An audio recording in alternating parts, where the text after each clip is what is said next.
Here we are with chapter 11. It's a short one. On Monday, Daryl did not have to go back to school except for wrestling practice. The winter recess had come and Blueford High was closed for the Christmas and New Year's holidays. Daryl was grateful he did not have to set foot in a classroom for a while. He did not want to see Amberlynn. He was sure she was mad at him for leaving her at the dance. He wondered if she found out why he had left so suddenly. If she did, she was probably ashamed of what a coward he was. Still, Daryl was glad about one thing. At least he had spared Amberlynn from Tyree's teasing. Daryl and his mother spent Christmas Day with Uncle Jason's family.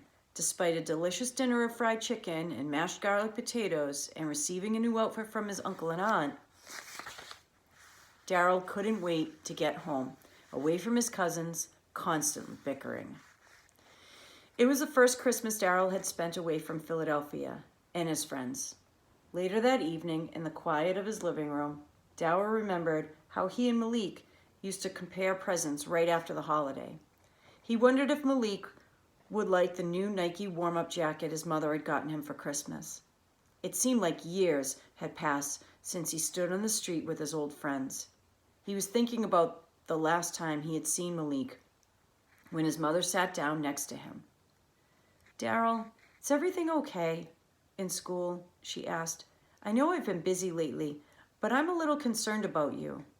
She watched him as she spoke. He wondered why she seemed so worried. Maybe she had figured out what he was doing with the lunch money, or maybe she wanted to know what he had done with the change from the dance. He did not want to lie to her, but he did not want to tell her the truth either. "You seem to be doing so well. Your grades are better this marking period." It was true, Daryl thought. He had done better in school since he joined the wrestling team. "Jason and I are so proud that you're wrestling, and I was happy to see that you wanted to go to the dance. That takes a lot of courage, especially for someone new to the school. But with all that, you still don't seem happy. You walk around like you got something on your mind all the time. And every time I ask you, you say, 'I'm fine, Mom,'" she said. Daryl turned away from his mother. He wanted to tell her the truth about the money and Tyree, but he could not bring himself to do it. He just did not want to worry her. And he did not want to tell Uncle Jason. He would only make Daryl feel worse about everything. "It's just hard, Mom," he said, fighting to stay calm. "It's hard to get used to things out here, but I'm okay."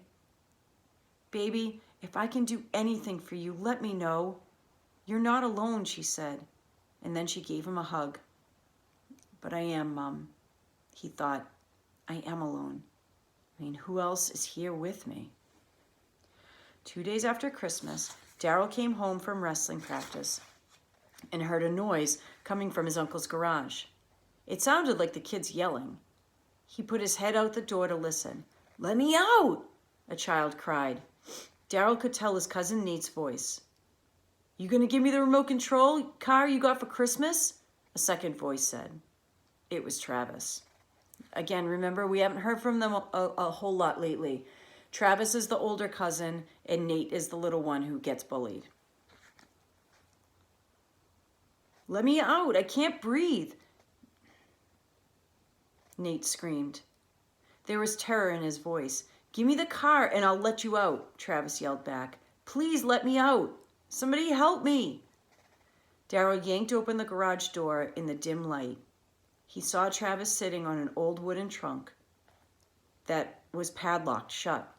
The sound of Nate's sobbing was coming from inside the trunk. And though it was dark, Daryl could see Travis's eyes glistening slightly. "Let me out," Nate begged.